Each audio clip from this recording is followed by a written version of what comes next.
was the Crows by 56 points in front of nearly 47,500 people on a Thursday night to kickstart Gather Round. As I welcome in the best analyst in the game, Kingy. Morning, Cornesy. Did we underestimate the Adelaide Football Club?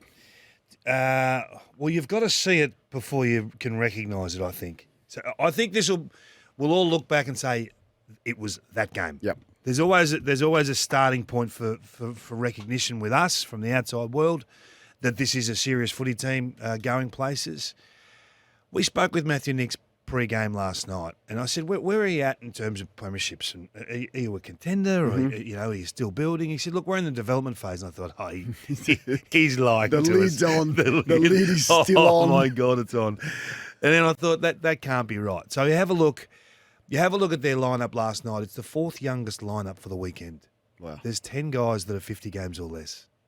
10 guys in this team are 50 games or less. So what you're seeing is just the tip of the iceberg, really. I mean, the senior players are still playing great footy and the older guys are performing well also, but they are still a very, very young football team, and to be able to do what they're doing at this stage, I think is a credit to the coaching, not just Matthew Nicks, but those around him and those that have been there the last 12 months or so. Because when we assess coaching, you need to be able to see where teams or coaches invest their energies. And usually we say when their energies, how do you get your extra support, your extra number to the next contest? Or how do you convert a one stoppage into a score? How do you convert an inside 50 into a score? Give us a look at the edges. What are you trying to set up? Are you just putting numbers behind the ball? And are you playing uncontested footy? What Matthew Nicks does is all ball movement and all denial of ball movement for the opposition. And you see it. Now, the clearances and the contest stuff outside of that, there's a lot going into that, so that'll be a long conversation. But he now has, in my opinion, the model to give lesser talent the ability to play serious football. So I think that's a credit to the coaching, and this list will get better. So as we work our way through the best bits of last night, that was the thing for me. So what I've seen with Adelaide, and I've watched them closely for the last 4 years or forever, really, they had that contest bit. So they had the contest bit, they had the pressure bit, and they had the we're going to be hard to play against bit. But they didn't have the other stuff, which was when we win the ball back, then what do we do? So the evolution of their game last night was the first time I was like, this is all coming together. So you've got the stoppage, you've got the contest, which they've been strong, you got the pressure. What do you do when you win the footy back and you've got it? Well, what about the ball movement last night, the transition from back 50 to forward 50? Yes, there was a lack of pressure from Carlton, which made it easier. But the efficiency, I mean, they had less inside 50s last night. The first quarter, 20 entries, and what they... Eight goals, three. 8 goals, 3 from 20 entries. And Michael Voss spoke about their inability to stop that last night and also their inefficiency when they went inside 50. But there was a complete game from Adelaide. It's exactly what you want. So miserly defensively, keep Carlton to under 10 goals, kick over 100 points yourself. And I thought, okay, I knew they were good, Adelaide, before the start of the year. I didn't realise they were this good. 1300 736 736. Let's hear from the coach of Adelaide, Matthew Nicks, Kingy, and then I'll get your thoughts after this. He was pretty impressed. We fought early. The contest was huge for us. And then we knew what would come because Carlton are a great footy side. We knew they'd come hard, and we just weathered the storm and battled and fought and did everything we possibly could to not let them get back in it. And then we finished the game off so well. So, yeah, really pleased with where the group's at. So can we just recognise the performance first? Okay, so the way I like to look at the game is how many ways can this team win? Like, how many strings to your bow? So if you look at you generally get a good idea with scoring profiles and that sort of thing as to how many ways they can genuinely threaten. So coming into the game last night, the Crows were the poorest centre-bounce team in the comp. Mm-hmm. So they coughed up something like 12 goals from centre-bounce clearances last night. So it really is pointless looking at the last three quarters. The game is over at quarter time. So let's just look at the first quarter. They went crazy from centre-bounce clearances. They won 7 centre-bounce clearances, kicked 2 goals, 1. Now, it doesn't sound like a lot, but they're almost icing goals, the centre-bounce goal, because they're so pure, and you only get, 1 or 2 contests to fight the fight. They spread so hard, they put a slow Carlton midfield to the sword in a heartbeat The move of Jordan Dawson back into the Genius, middle wasn't it? has been just so rewarding. He's been best on ground the last 2 weeks, and even when he wasn't best on ground the third week, we gave it to him. That's how good he's been. I know. He just looks like a best on ground. Well, I said on Tuesday, he should be in the frame for All-Australian captain. I mean, so it's clearly they saw something. All-Australian Yeah, captain. well, he should be. Like, if you look at his performance and the improvement of his side, I mean, who else would? So Gawn's injured. I think Jared Healy's pretty hot on Scott Pendlebury as an option for All-Australian captain, and that would be logical as well. But, I mean, to think that you could be given and fast-track the captaincy and the performance across whatever position he plays, wherever they needed him, but now it's inside as a midfielder. I gave him best on ground again last night. Like the nine tackles are what gets me to go with the 32 and the 10 inside 50s and all of that stuff. But him and Laird, Batman and Robin in the midfield were enormous last night. So that's the second point. So we'll get to the Carlton side of it in a minute, Yep. okay? But Rory Laird, and he's been a midfielder for a while, so there's no revelation here. But for what he's doing at the start of this year is remarkable. I think he's the best midfielder in terms of getting front and square to a drop ball situation in the comp. He's always there. I know he's undersized. I know there's things that he can't do, but let's just recognise what he can do. 16 disposals in the first quarter. 4 clearances, 3 of them centre bounce clearances, 8 score involvements. That's a game. For 1 quarter of football. That's a game. And Nick said that after that. He said, Laird's first quarter numbers you'd be happy with for a game. Yeah, up for a month. Mate, 8 score He involvements. kicked the goal too, and he doesn't kick many Kicked the goals. goal. No, it was. There's something about, this is why I'm trying to assess where the Crows are at. Yeah. I don't know where they're at. I don't know where a lot of teams are at the moment. It's really difficult because they're bouncing around. So if you do your seedings with the mean test on Monday, which you'll do again, and you'll get the full picture of the round before you do them, right now would you be thinking Adelaide are in your top 4 seedings with Jared on Monday? I'm reluctant to say this. I think I had him in last week. Did you? Yeah, I shouldn't have said that. I should have checked before I said that.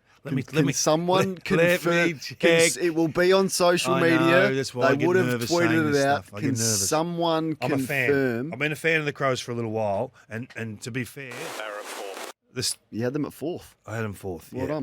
done. Well, they come up high in all the indicators. So Horny and I started the call for a couple of years ago, and it doesn't lie. They're the 3rd ranked team overall in terms of the whole lot. Yep. Put every component of the game in a hot pot. Collingwood, Melbourne, and then the Adelaide Crows. They're ranked 3 in terms of their game being in good health. So why is it in good health is the question. That's what we've got to find out. That's what we've got to answer. And I think it's in good health because the list decisions that the Adelaide Crows have made the last 2 years or 3 has been unbelievable. Jordan Dawson coming in. Rochelle at pick 6 is an absolute steal. He is going to be a superstar, this guy. Gold star. Saligo at pick 36. And then you go and get Rankin, who I was worried that if he started the year poorly like a Luke Jackson, So was pressure I. would be So on. was I. Small forward, how's he going to handle it? He's gone totally through the roof. Max Michael Annie Yep. at pick 17. Great pick. Great pick. So if you can get those decisions right off field, you give your coach a chance to pull some levers. So all credit goes to what they've done in the off-season as a football club. But they've got a special coach. I've said that before, and people laugh at you. They lost 9 of 11 middle of last year, and I reckon he was under a bit of heat. I reckon we talked about him regularly. So it is good to see this rebuild coming out of the ground. They still need some players on the edges. They've still got players that are all effort and not a lot of class. Yeah, no, I think that's fair. And they wouldn't want to lose Butts or Murray. That would really hurt them down back. But they've got depth. Gallant was stiff to miss out. McHenry was stiff to be sub. McAdamy's now back playing Samford after the suspension. So they've definitely got depth, particularly in the front half of the ground. If you had to name one area that you thought last night, this can make this club special, what would it be? Well, there's something intrinsic about, and I've said it for a while, how they get after the opposition. I don't know how to explain that and describe it, but go and watch for 4 quarters when Carlton had the footy, Adelaide's effort to get it back off them. Now, that is a simple thing to do, but that's what the best teams do. But now what they have had is the offensive stuff off the back of that and their efficiency and giving that elite forward line that they've got, and it is one of the best forward lines in the competition, and that was the case prior to the start of the year. They're giving them a good look, and I just wrote some names down in terms of the role players that they've got. Kingy, like Chase Jones, under pressure, high draft pick, hasn't found a position. Career best game last night. Had 28 touches and was great on the wing. Career best. Hinge was delisted, essentially, from Brisbane. They pick him up. Career best game. Keys has had to change his game. He's like, you're not in our midfield anymore. Others have gone past you. You've got to reinvent yourself. Kicks 3 goals again on Sard last night. Again, after doing it last year. Shoal, Pedler, Lockie Murphy, some of the selfless stuff that he's doing was outstanding. That was the best bits. On the other side of this, Blues fans, we are going to let you loose. But I want to hear from the Crows fans too, because they've been vocal when things have been poor. Now's the time to front up and say, you know what, I may have been a bit hard here, may have got that wrong. I don't think they got the best list, Adelaide. And so the texts are coming through saying, you said... Not at all. You said North have got a better list than them. I think North have got a better list than the Crows, but not with their acquisitions in terms of the free agents or the traded play. I mean, Rankin's a top liner and Dawson's going through the roof. They got beaten. Can I just to finish this discussion? If you watch the game again, that first quarter, the first 3 steps after the possession is recognised that it's either going to Carlton or going to Adelaide, was the game. They react in a heartbeat, and they put a gap on that midfield that they couldn't recover from Carlton. There's something about leaving a club in trauma after you've played them, and I think that's what they've done last night. Yep. Your thoughts on Carlton now? I know you just sort of alluded to the fact that you're not sure where many of the teams, maybe 16 of the teams in the competition sit, and Carlton would be in and amongst that lot. Well, they got a major problem with clearances. A major problem. That's a new thing, isn't it? This year. They were awesome last year. That was their strength last year. It was. And I had a closer look at it during the week, showed some vision last night. They haven't been tough enough in absolute traffic. They've been fumblers. They've coughed the ball up. They've been outbodied, and the opposition have taken more dominant positions than them. And I know they've been down a couple of players in there in terms of Hewitt's missed a bit of footy, so too Kennedy, and Walsh is just finding. Walsh is not the player I'm talking about. No. Walsh is first receive, really. He's not an absolute clearance player. He's more your loose ball type player. So they've got work to do. There's plenty of time, so we have to just temper our expectations or our thoughts at the moment. But when that ball gets to the outside, there's not many Carlton midfielders can run down the opposition. And 1 metre becomes 3, becomes 5, and then you get the pure skill. So last night, what really hurt Carlton was the guy that was delivering the ball inside 50. Woeful. Could slow down, could make a calculated, calm decision on who he was kicking to and lace it out. Yes. That was the problem. And then on the flip side, when I said woeful, Carlton's ability to deliver the ball inside 50 was woeful. Now, that is clearly a result of the difference in pressure. And I don't know if you've got the prep. It was over 200 in the first quarter. For Adelaide. Adelaide's pressure in the first quarter was electric. And you could tell. 212. So Carlton's kicking, particularly that last one inside 50, was a reason they get 9 goals from 53 entries. The pressure up the field from the Crows, so many times it was a long, high, wide ball inside 50. And Duday's ability last night, I couldn't fit him in my top 3 players on the ground, but I would have loved to. He was really smart. He had Silvani early, let him drift up to the contest. I'll drop back and be that third interceptor, or if it was Motlop, let him get sucked into the contest, and he just read it so well. So he was what a were your disruptor. 3-2-1 last night? I gave 3 to Dawson, 2 to Laird, and I've got a rule that if a forward kicks 5, they've got to do something pretty ordinary not to get votes, because 5 is a modern-day bag. So I gave Fogarty 1 vote. Is this a new thing after the Thilthorpe The incident? Phil Seeker. Is this a new rule? No, it's not. I've never heard you mention this rule. Yeah, no, I've never said it publicly, but I just think for a while I've thought midfielders are dominating the awards too often, and if you kick 5, including having 8 shots, you get votes I like for me. rules. But it could have been Hinge, it could have been Jones, it could have been Duday. I mean, they had a number of good players. At 1 and 4, would it be season over for the Fremantle Dockers and the Gold Coast Suns this afternoon? Curtains? Yeah. I'd have more faith in Fremantle that they could turn it around than I would for Gold Coast. But if either of these teams lose, it's a hill too high to climb, isn't it? So the loser misses finals. Done. Fallout starts round 5. Big. I want to ask you about that, just on the back of your question there.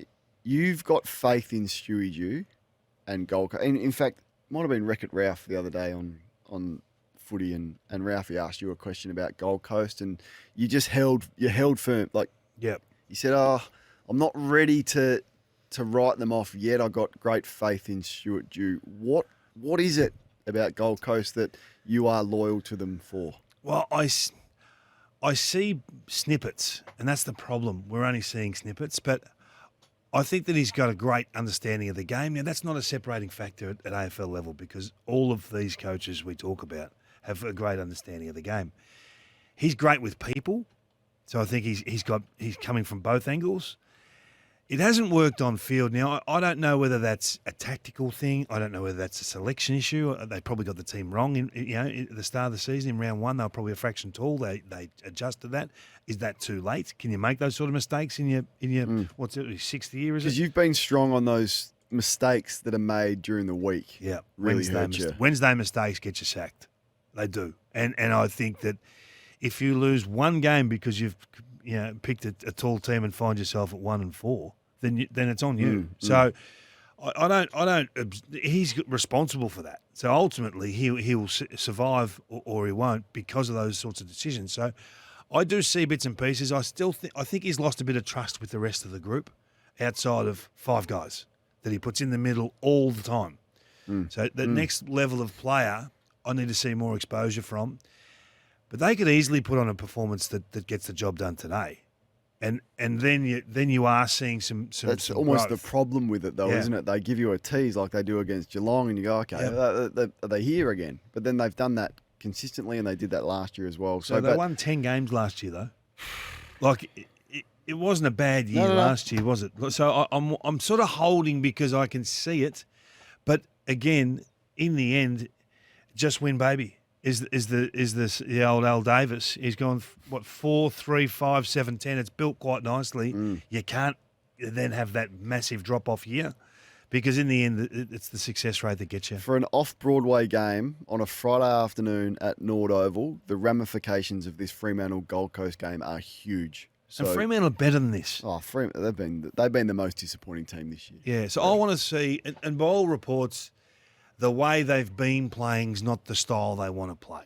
Okay, that's the messaging coming out of Fremantle, and that's fine. Messaging's great, but we've got to see it. Yeah. So if you can't sort of negotiate your way around that, then there's a problem there as well. So it's a bad time for this game, given that it goes back into Perth at a ridiculous hour during the day. During work hours. So I feel for the Fremantle fans on that front, but they just need to find a way to win today. Both teams know the fallout from this game. All right, so I look at Sydney's outs. Rampy, McCartan, and then there's Franklin, but I want to focus on the defensive setup for Sydney. Like, who do they play? So I'm looking at their named team. This is, and who cares what the named team says, but this gives you an indication. They got Campbell, who's your height, Robbie Fox, who might be 190 at a stretch, Cunningham, who's smaller than Campbell, Florin is smaller than that, Lloyd is tiny, and Blakey is a skinny running player. Who are Sydney going to play in defence? Throw me some names. Is it Amati? Is it McLean? Oh, Marty has to go back. Has to. Yeah, you have to have at least one. He's never ever done it? Never. I'm not as worried about the forward line as I am the back line. The forward line will be okay. No, the forward line. That's what They'll I'm saying. find a way to score, won't they? It's just going back. Well, you're going to have to ask Robbie Fox to play as a key post. He can do that. And probably Blake. Blakey's going to have... No, you can't change Blakey. He's right. in the sweet spot. His role is perfect. Okay. But through necessity, we saw the West Coast Eagles come up with the web when they lost their centre-half back and Weagles fullback. web. Yeah, they don't like the Weagles term, so I've dropped that. Okay. The web that Jared Healy coined, I don't know. It's Logan McDonald, maybe just for, you say Logan, for one game, just compete. So I'm looking at it from the other angle, right? Yeah. So if I'm Jack Rewalt and I'm desperate for a performance, I'm saying, hey, they got no one. He could fill his boots tonight and get his season back on track and have a 5-6 goal game and be an automatic vote getter under your new system. You kick 5, you get votes. But the other one as well, and Dustin Martin, he's got that glint in his eye, and he had it in the second quarter against the Western Bulldogs. No, I just think he's the one that could kick 6. Who plays on Dustin? That's what I'm saying. I don't know. Is it Lloyd? Is it Cunningham? I don't know who it is, but they're going to have to shuffle the magnets, and it's going to be fascinating because, like the other game, not as significant the fallout for the loser, but If Richmond go one win from their first 5 games with Melbourne at the MCG next week and their best player out for an extended period of time, they're in all sorts of trouble. So that's.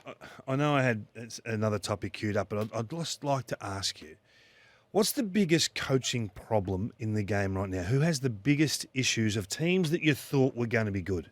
Like Hardwick's got problems, hasn't Yeah. he? Like, there's issues all over the field. Everywhere. Yeah, everywhere. Fagan's corrected a little bit of his stuff. We've talked a lot about where they're at.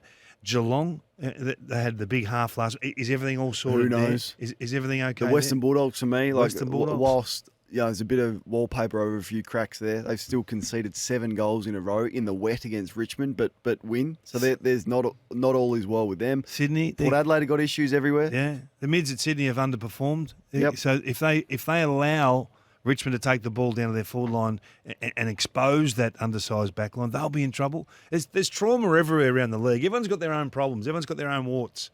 So you just need to find a way to get through this hard patch at the start of the season.